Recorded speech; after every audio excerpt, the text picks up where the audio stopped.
전쟁은 음식을 낳는다. 뜬금없는 소리로 들릴 수도 있겠지만 전쟁과 음식은 뗄 수 없는 관계입니다. 전쟁의 이유가 뭘까요? 여러 가지 이유가 있겠지만 일단 먹고 잘 살기 위한 그런 목표가 있었겠지요. 역사적, 사회적으로 커다란 변화를 가지고 오는 전쟁 속에서도 새로운 음식들이 탄생하는 것은 어쩌면 당연한 일입니다. 슬픈 이야기지만 아이러니하게도 전쟁은 인류 문명 발전을 이끌기도 했어요. 음식 문화 역시 마찬가지입니다. 나폴레옹 군대가 영국군과 전쟁을 벌이던 와중에 식사 시간을 최소한으로 줄여 기동력을 높이기 위해서 프랑스의 과학자들은 여러 연구를 했습니다. 이렇게 만들어진 음식 가운데 하나가 바로 와인병에 공기를 없애고 가열한 음식을 넣고 부패를 막는 일종의 병조림, 오늘날 우리가 먹는 통조림의 전신입니다.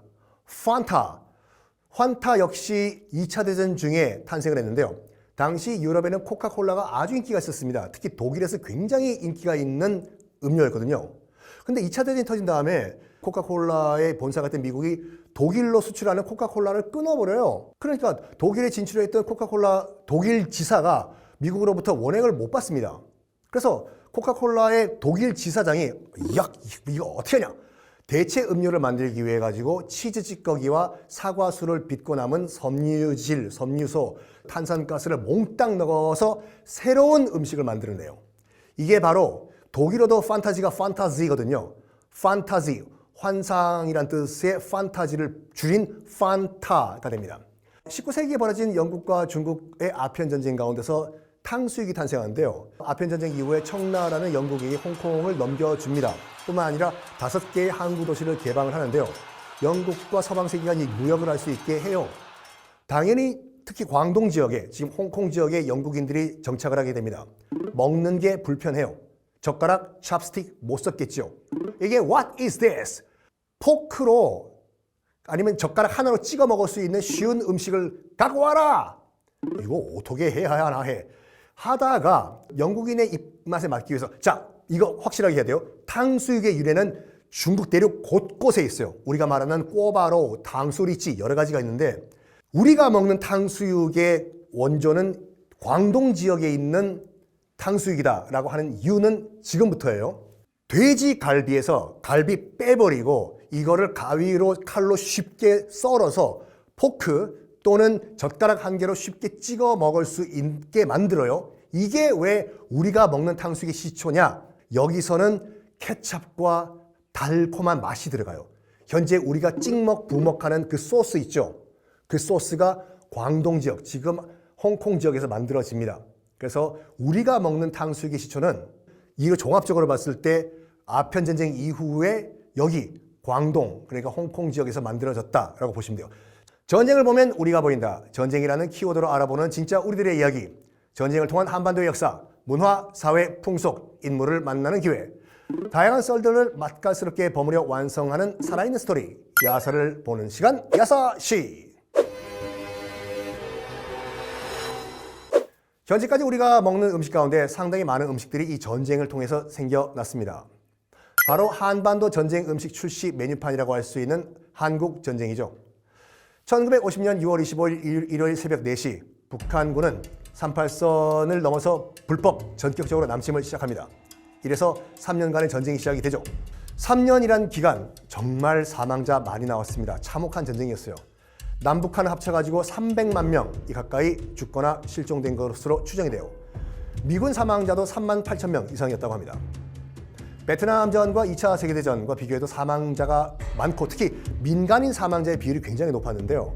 대부분이 이제 전쟁이 일어난 1950년 후반기 6개월 동안 발생을 했습니다. 그리고 나머지 51년, 2년 이때는 이제 지루한 휴전 협상 기간이었죠. 당시 이 전쟁으로 가족, 이웃, 친척을 잃지 않은 한국인이 거의 없다고 할 정도였습니다. 전쟁을 겪으며 한반도 인구의 무려 10%가 줄었고 1953년 7월 27일 이제 휴전 협정이 체결된 그 순간까지 국토 폐허가 됩니다. 어떻게 보면요, 이게 종전이 아니라 현재 휴전 상태거든요. 기술적으로 봤을 때 법적으로 아직까지 전쟁은 계속되고 있는 상황이에요. 이처럼 끔찍한 전쟁 가운데서도 새로운 음식들이 탄생을 했습니다. 가장 대표적인 음식은 뭐냐? 바로 의정부의 부대찌개이죠.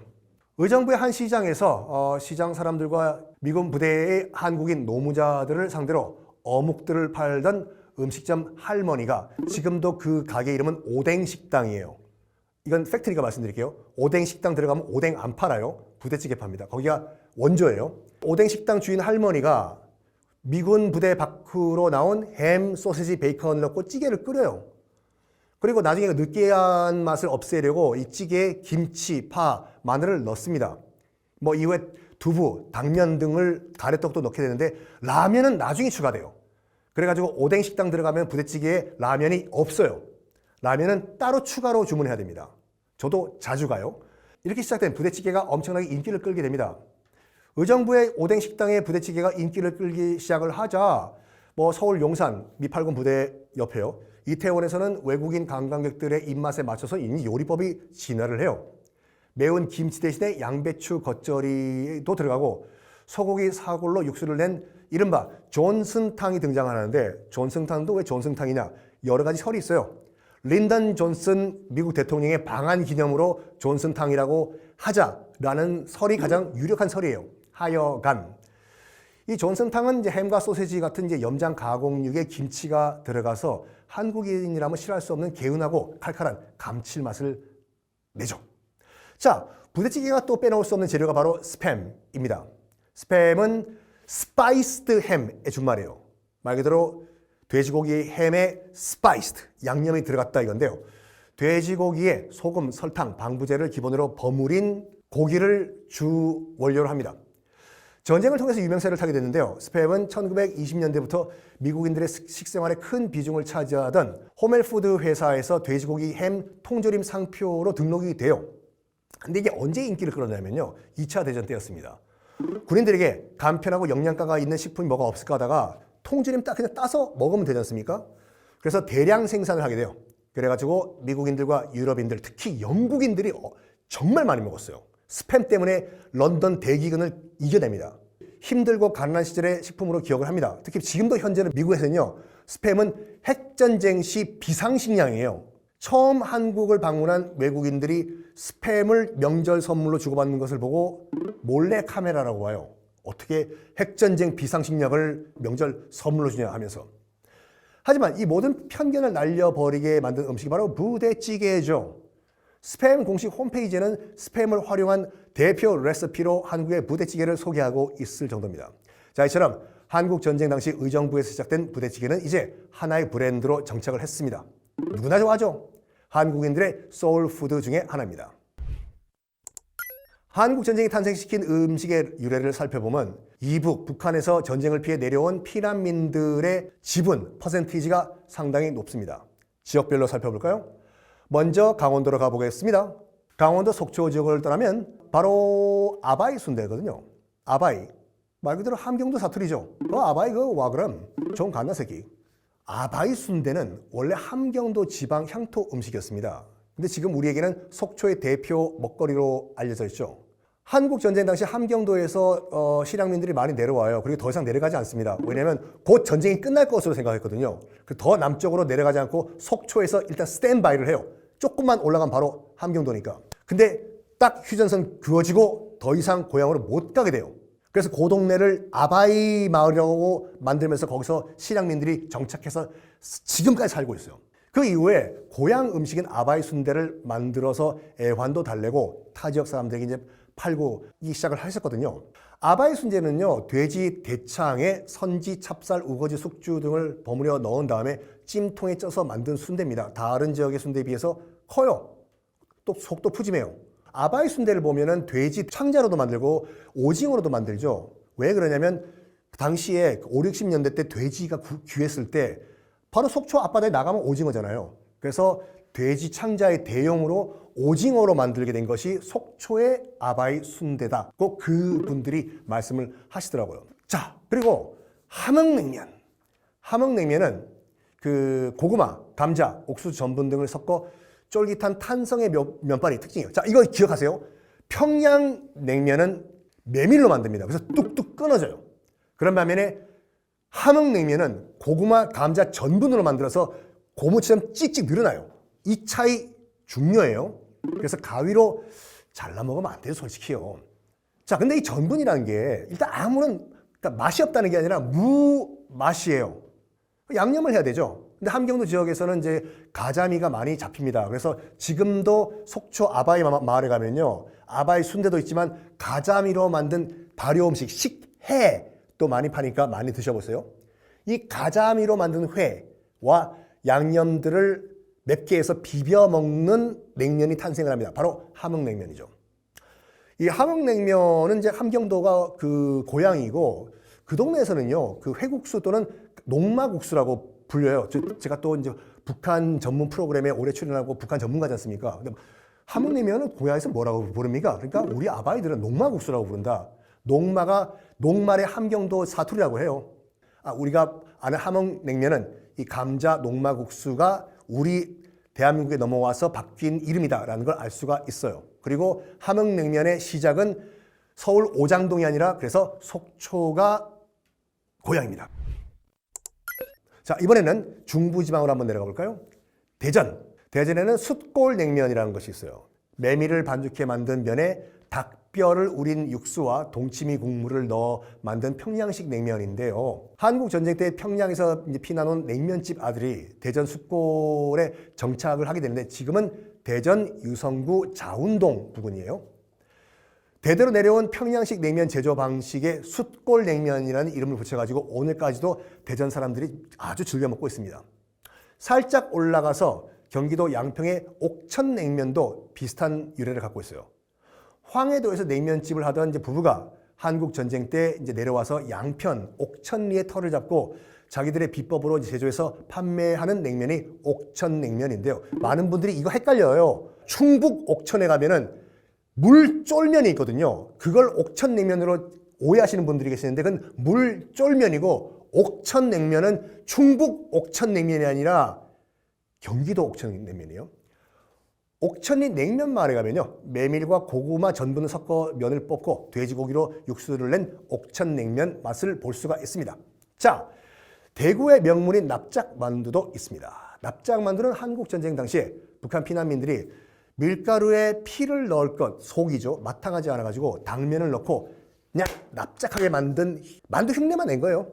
가난한 시절의 향수와 배고픔을 달래주던 최고의 음식이었다고 합니다. 지금은 대구, 삼성라이온스 파이팅 지역을 먹여 살려주는 대표 음식이죠. 따로국밥 역시 대구의 피난 문화를 상징하는 음식인데, 대구에도 피난민들이 많이 내려왔어요.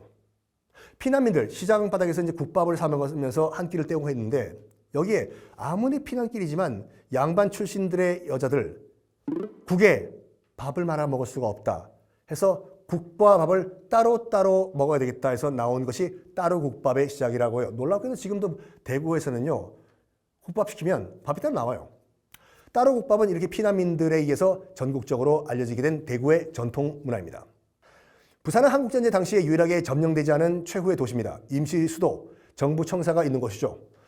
3년의 전쟁 기간 중 1023일 동안 피란 수도의 역할을 했죠. 전쟁의 포화 속에서도 부산에서만큼은 전투가 벌어지지 않고 수많은 피난민들을 품는 중심지가 됩니다. 그러다 보니까 부산은 평안도, 함경도, 황해도 등등 여러 북한의 피난민들이 다 정착을 해요. 특히 함경도에서 엄청난 피난민들이 내려옵니다. 영화 국제시장 보시면 알겠죠. 흥남부두 철수 할 때 함경도에서 수많은 함경도 실향민들이 부산에 정착을 해요. 당시 부산은 당연히 부두죠.